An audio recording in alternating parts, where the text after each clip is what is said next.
Olá, eu sou a Jô Duarte, eu sou jornalista por formação, sou escritora por vocação e neste mini curso, ou vamos chamar de encontro, neste encontro promovido pelo projeto Ciranda Cultural, você vai aprender como escrever a biografia da sua família, ou de alguém que você ama, de alguém que você admira, do seu avô, da sua avó, de um tio, enfim.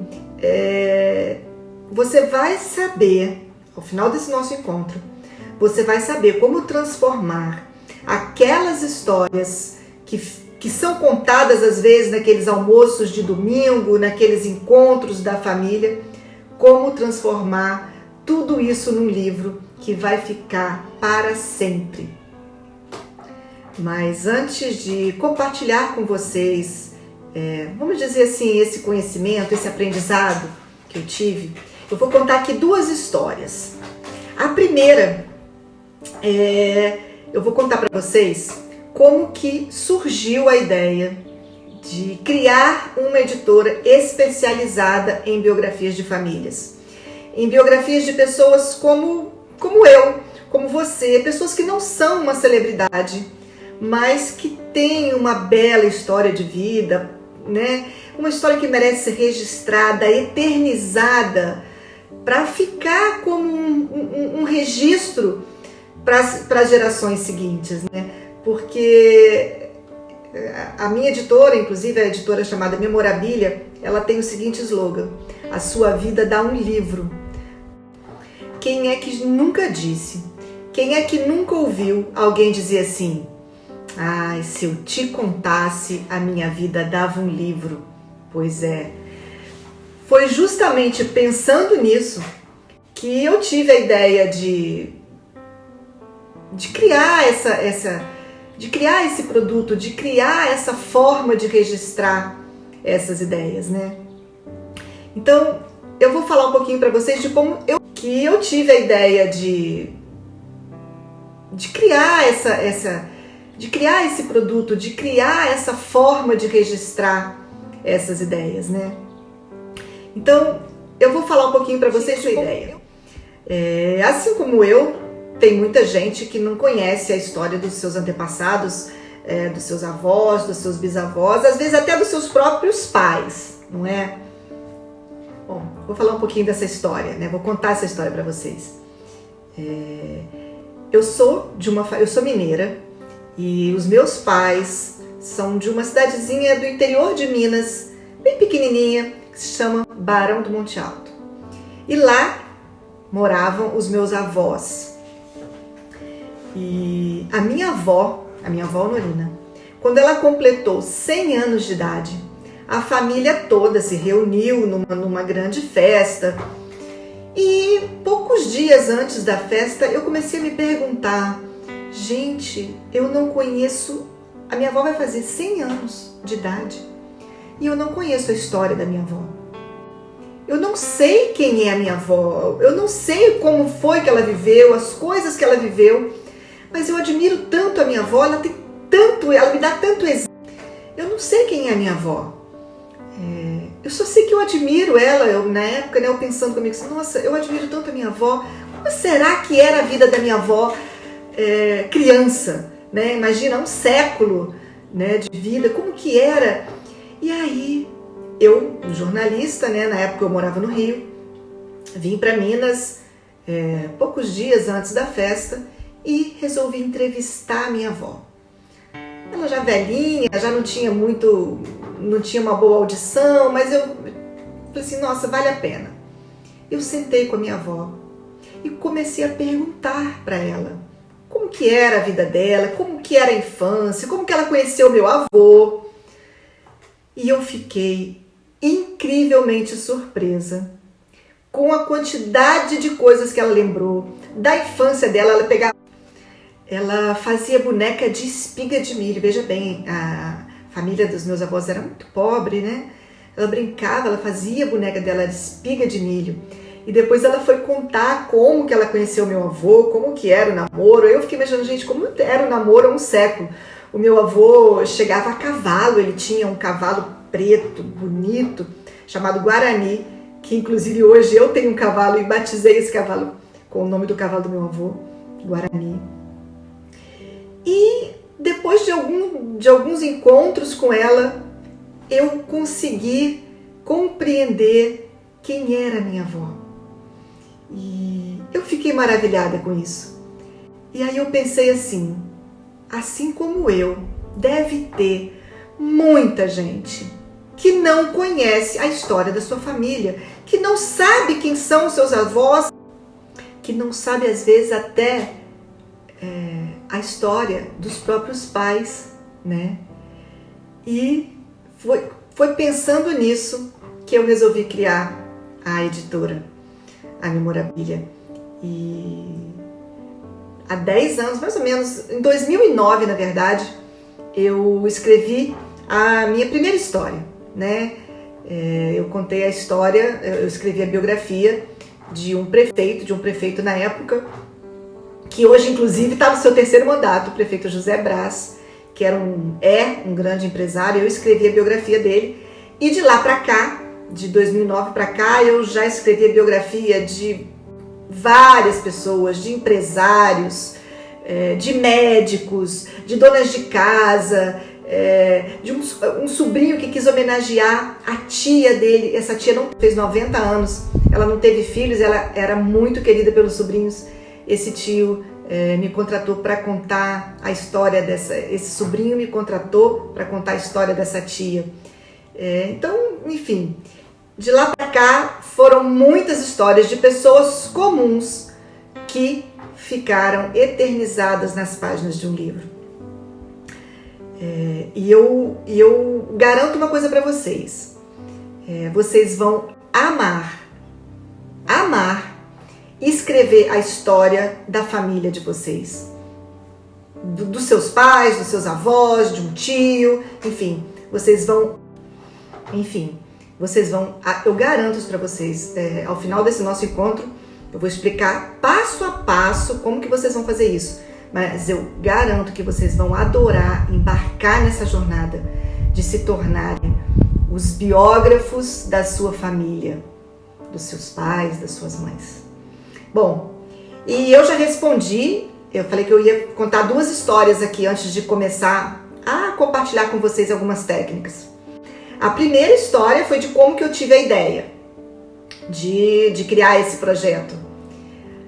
E a segunda história eu vou contar que é o seguinte.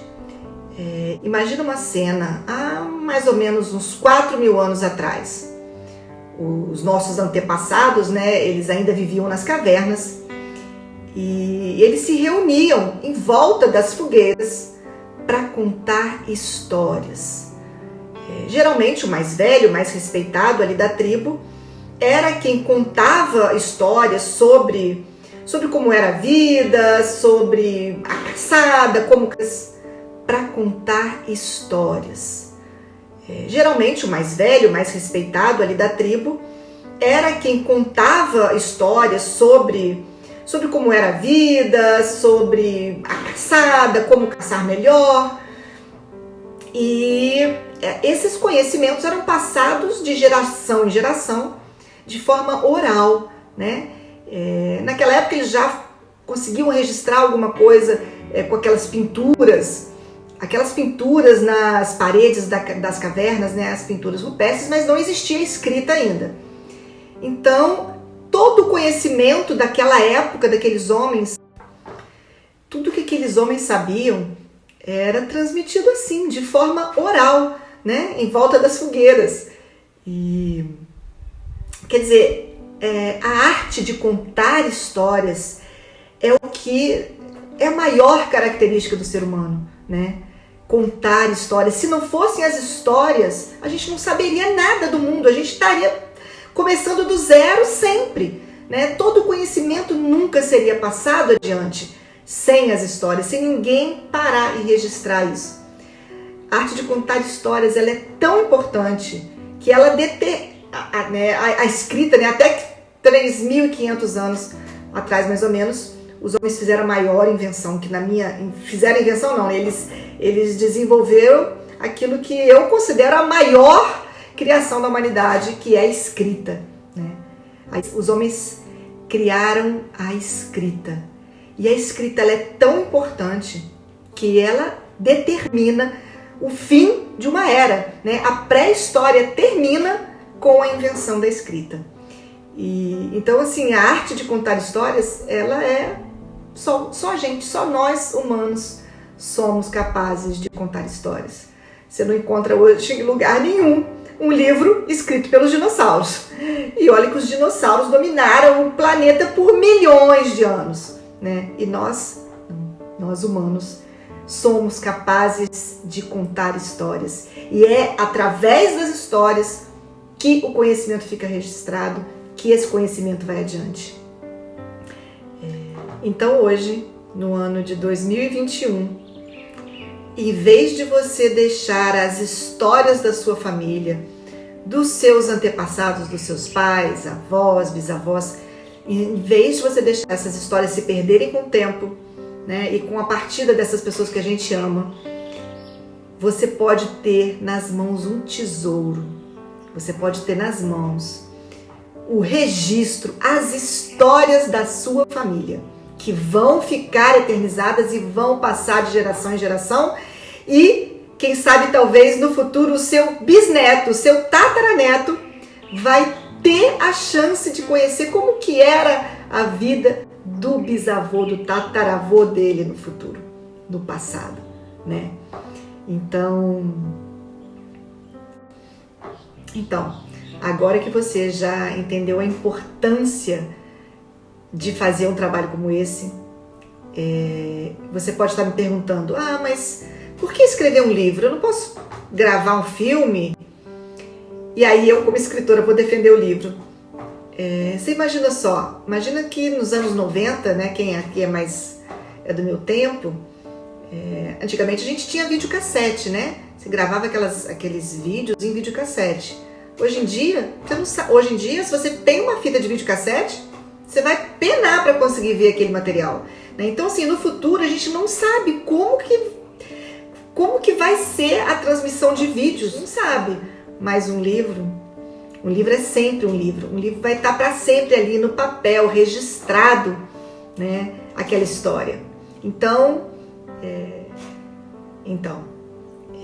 eu agora que vocês compreenderam a importância de registrar a história e a importância de fazer esse registro em livro, eu vou dar para vocês agora aqui um passo a passo de como você vai sair do zero até ter o seu livro em mãos, mesmo não sendo um escritor profissional. A primeira coisa que você vai fazer é escolher quem vai ser o seu biografado, quem vai ser o seu personagem principal. Vai ser seu avô, sua avó, seus pais, o personagem da sua história, o personagem principal, o protagonista da sua história.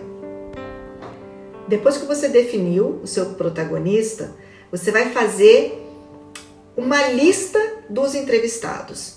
Você vai pegar um papel no computador e vai listar as pessoas que você vai conversar, as pessoas que você vai procurar para contar a história para você. Em geral, a gente tem na nossa família aquele avô, aquela avó, aquela pessoa que sempre tem as histórias à mão, sempre está contando um caso ou outro, são os guardiões, né, das histórias da família. Você vai começar a sua série de entrevistas, começa por essa pessoa. Essa pessoa, inclusive, pode ser, já que ela gosta das histórias, dos casos, é sinal que ela dá importância para isso. Ela, inclusive, pode ser o seu parceiro no projeto. É muito bacana, é muito interessante. Ajuda bastante se você eleger uma pessoa para ser o seu parceiro no projeto. O que essa pessoa... Ela vai, inclusive, te ajudar a definir quem vão ser os outros entrevistados. Quem mais pode te ajudar nesse processo das entrevistas? Quem mais tem histórias boas para contar? Inclusive, você pode com ela definir uma ordem, né? Eu geralmente, quando eu estou fazendo o meu trabalho, eu em geral começo pelas pessoas mais velhas, né? Porque é quem tem mais, porque em geral são aquelas pessoas que têm mais história para contar, que têm memórias mais antigas, né? Se passaram há muito tempo. Eu começo pelos mais velhos, em geral. Então, você com essa lista de entrevistados na mão, você tem ali o mapa, vamos dizer, você está com o mapa do tesouro nas mãos, né? A sua lista de entrevistados é o seu mapa do tesouro.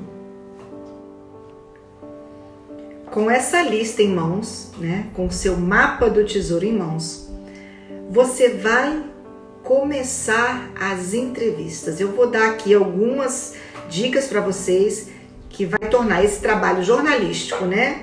Um trabalho de repórter mesmo, que vai ser a base da sua biografia. Sem as entrevistas você não faz nada.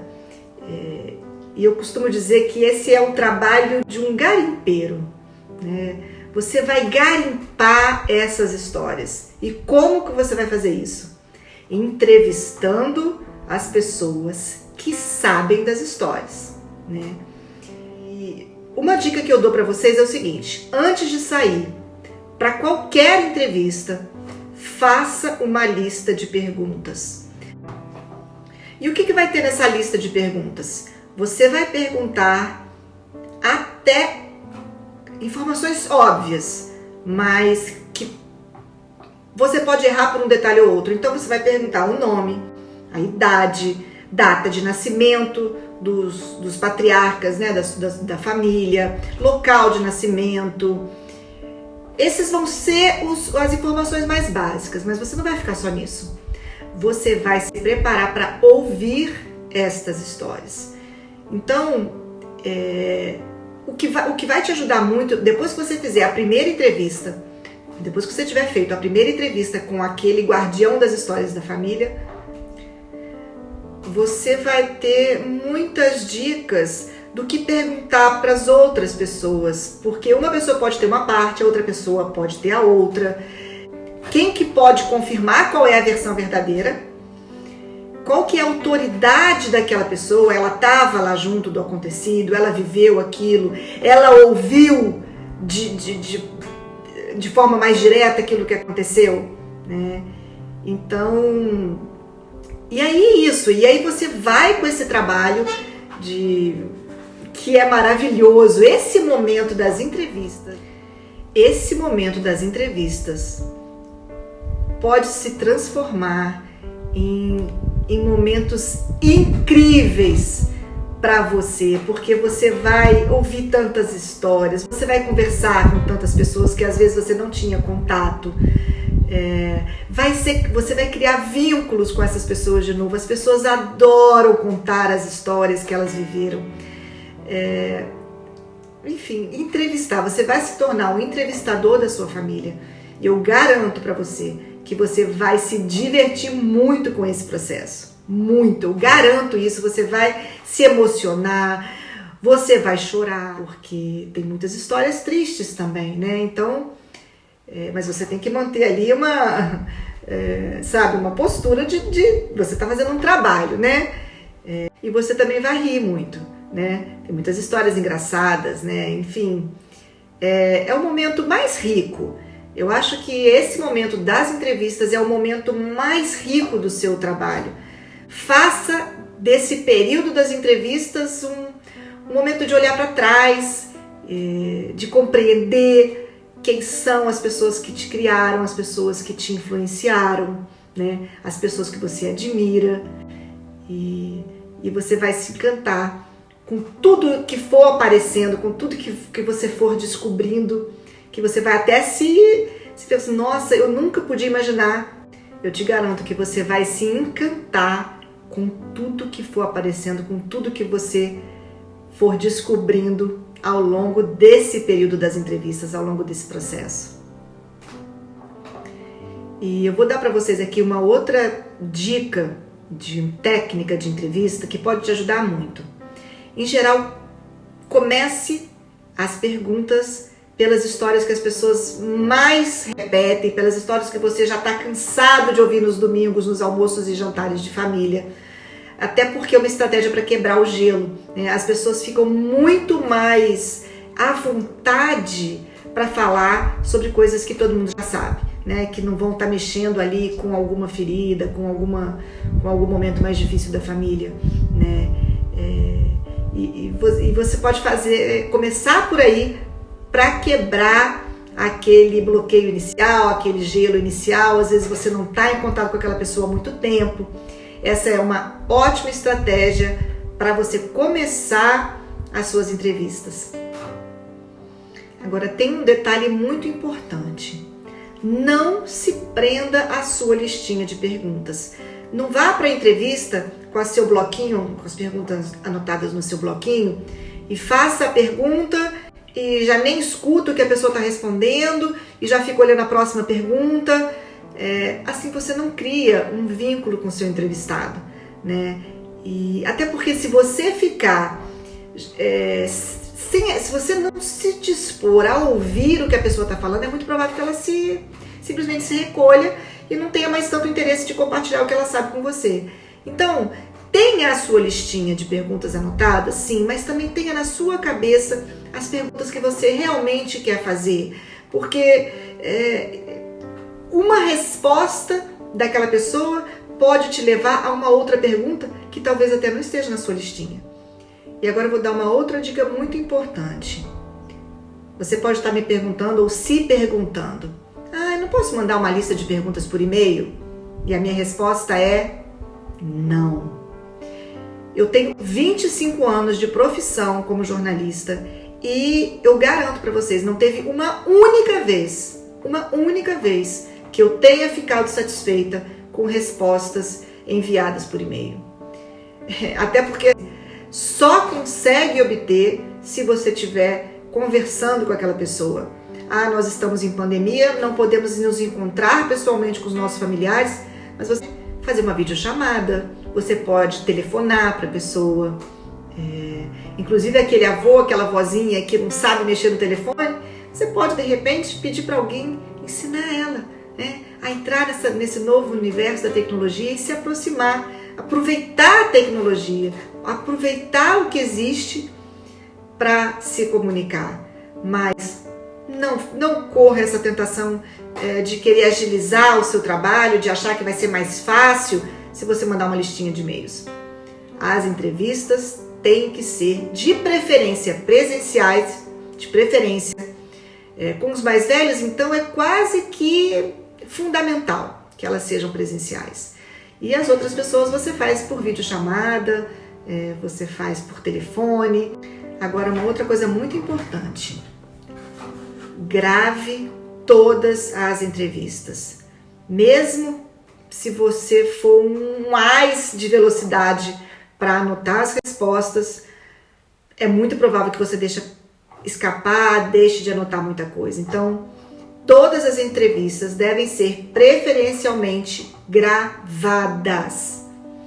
E outra dúvida, outra questão muito importante. Você pode me perguntar: minha família tem centenas de pessoas, eu tenho dezenas de primos, de tios, como é que eu faço? Eu entrevisto todo mundo? E a minha resposta para você é: não. Você não precisa entrevistar todo mundo. Você vai, junto com aquela pessoa que se tornou seu parceiro, lembra? Você vai definir quem realmente é importante para contar as histórias da família. E agora nós chegamos naquele nosso passo a passo, ao passo 3, que é a transcrição das entrevistas. E o que é transcrever as entrevistas? Você vai ouvir a gravação e vai passar para o papel tudo que as pessoas tiverem falado, as suas perguntas e as respostas que você tiver conseguido. E por quê? É um trabalho, esse é um trabalho quase braçal, porque cada minuto de gravação você gasta em torno de 2 minutos para transcrever, para passar para o papel aquela gravação.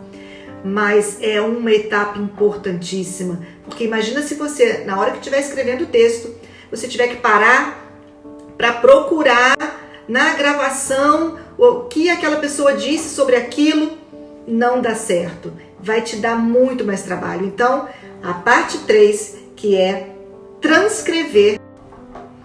E ao fim desse processo, depois que você tiver com todas as gravações transformadas em texto no seu computador, você vai ter em mãos um tesouro, um verdadeiro tesouro, que é todas aquelas histórias reunidas, guardadas, contadas pelas pessoas que viveram ou que ouviram o seu pai ou sua mãe contar, e você vai ter nas suas mãos uma joia bruta, né? Que é esse material riquíssimo sobre a história da sua família. Você vai ter em mãos aquele tesouro, aquele diamante, mas esse diamante vai precisar ser lapidado. Eu vou ensinar para vocês no passo 4. Então, nós já falamos das fases 1, 2 e 3, que é fazer a lista de entrevistados, entrevistar os familiares e transcrever as entrevistas. E vocês podem dizer até aqui, até aqui vocês conseguiriam fazer. Mas o passo 4, que é escrever o texto. Vocês podem já de cara fazer a objeção. Ah, mas eu não sou escritor, eu não sei escrever, eu sou péssimo para escrever. Mas eu vou dizer para vocês, eu vou dar para vocês algumas dicas que vão te ajudar a escrever a história da sua família. Em primeiro lugar, para acalmar aí os mais tensos, né? Aqueles que já dizem de cara, eu não consigo, eu não sei, não dá certo, eu não consigo escrever. Eu vou dizer uma coisa para vocês que vai facilitar imensamente o trabalho. Depois de vocês terem feito tudo o que vocês fizeram até aqui, entrevistado, transcrito as entrevistas, lido todo aquele material, vocês vão ter se tornado um especialista. Um especialista em quê? Um especialista na história da sua família. Um especialista na história que você vai contar, na história que você vai escrever. Ou seja, a esta altura, não existe ninguém, se você tiver feito todos os passos até aqui direitinho, não vai existir ninguém que saiba mais da história do que você. E quando a gente sabe uma coisa de verdade, quando a gente domina um assunto, eu garanto para vocês, fica muito mais fácil escrever sobre ele. Só esses 2 detalhes que eu acabo de chamar a atenção deles para vocês já vai fazer uma diferença enorme, eu garanto. Em primeiro lugar, na hora de escrever, tenha em mente que você não vai escrever um relatório. Você não vai ficar simplesmente encadeando, ano por ano, o que aconteceu com seus antepassados, desde o primeiro de quem você tem notícia até os dias atuais. Se você fizer isso, vai ficar uma coisa tão chata de ler que nem mesmo você, depois de ter escrito, vai ter vontade de reler. Então, jamais comece o seu livro assim. Fulano de tal nasceu no ano 1900 e tal, na cidade YYY, filhos de fulano e cicrano. Não comece o seu livro assim. Em vez disso, comece com algum episódio muito interessante, um episódio que chame a atenção, que seja do início da vida daquela pessoa, que seja do início da vida do seu entrevistado. Eu vou dar um exemplo. Digamos que o seu antepassado tenha sido um imigrante italiano, por exemplo, que veio para o Brasil de navio lá pelos anos 1800, 1900. Em vez de começar daquele jeito chato, que tal se você contasse como foi a viagem de navio que ele fez? Como era a viagem de navio nos anos 1900, 1800 e pouco? Era uma viagem que levava tantos dias, ele pode ter vindo no porão de um navio ou na terceira classe do navio, passou dificuldade, não tinha comida, enfim, detalhes que às vezes você não ouviu, mas você tem certeza que pode ter acontecido. É muito provável que tenha acontecido, porque todas as pessoas que viajavam da Itália para o Brasil nos anos 1890, 1900 e pouco, vinham de navio. Então você não vai estar inventando nada e você vai estar começando o seu livro de uma forma muito mais interessante. E se você consegue fazer um bom começo, você já vai capturar o leitor. E aí você vai encadeando os acontecimentos. É claro que nem tudo vai ser interessante, é claro que nem tudo vai ser nossa, mas você vai encadeando fatos mais banais com outros fatos mais interessantes e você vai conseguir fazer um texto muito mais gostoso de ser lido, né? Principalmente se você pensar no futuro. Se você pensar que daqui a 5, 10 anos as pessoas vão querer ler aquela história, se ela começar de uma forma interessante, eu te garanto que os seus descendentes vão sim querer ler o seu livro. Outra dica de escrita: não divide o seu texto por ano a ano. Faça em blocos de períodos, né?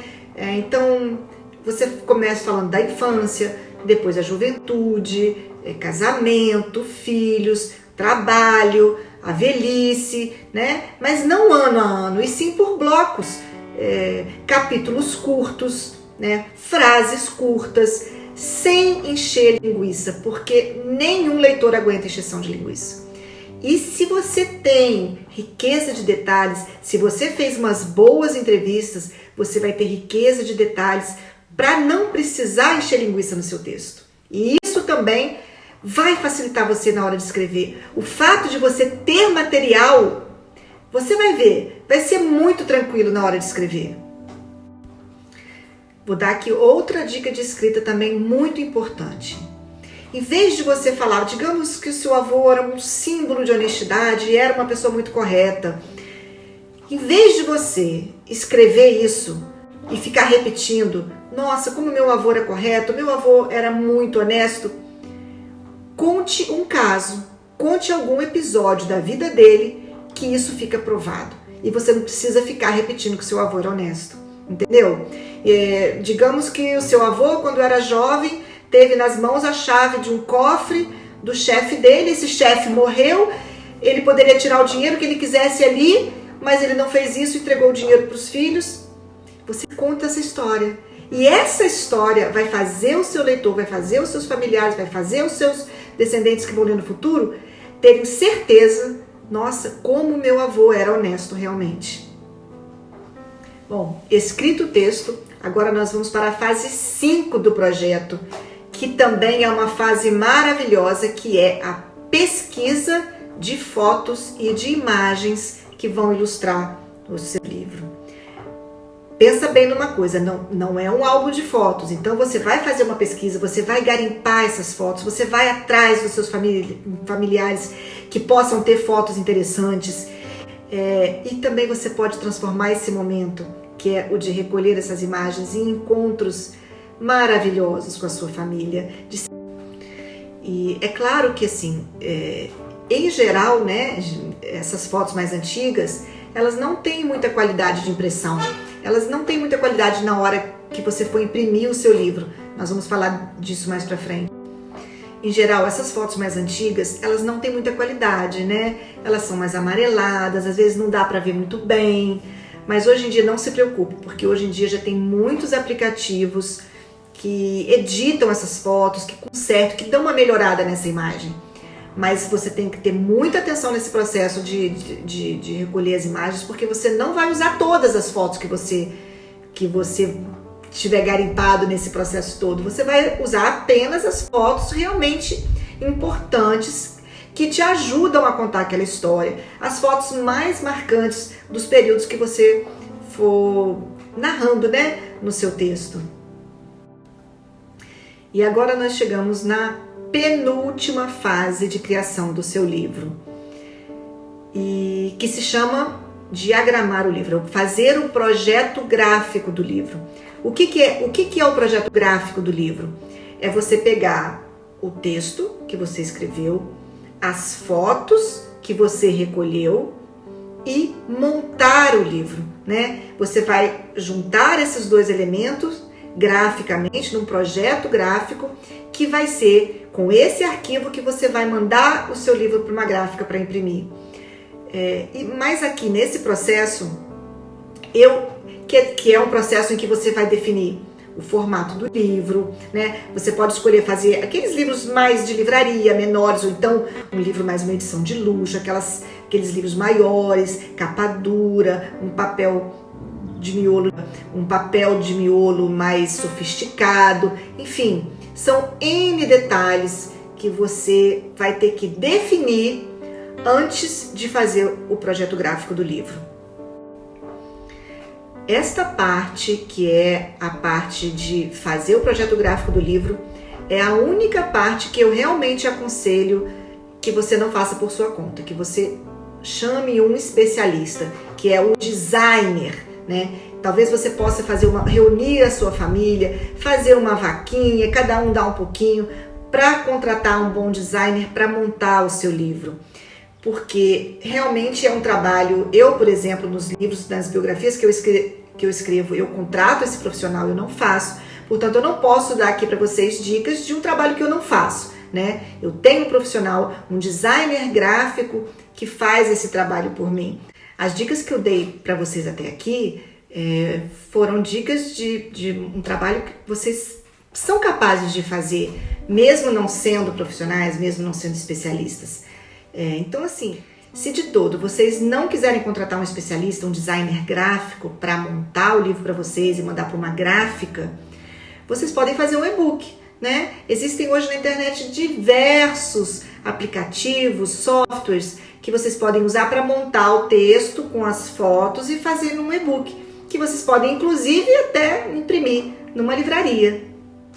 Bom, finalmente, depois de todo esse trabalho, de todo este processo que eu acredito sinceramente que vocês podem amar, se encantar, se emocionar, se divertir, chorar, rir, vocês vão ter nas mãos o quê? O seu diamante, né? O seu tesouro, que é a história da sua família, a história das pessoas que te ajudaram a se tornar quem você é hoje, né? E aí é só esperar a pandemia passar, tomar sua vacina e reunir a família de novo para distribuir o livro e fazer aquela festa e comemorar. Eu espero que essas dicas que eu dei aqui nesse encontro que fizemos possam ajudar vocês a se tornarem os biógrafos, os contadores de história da família de vocês.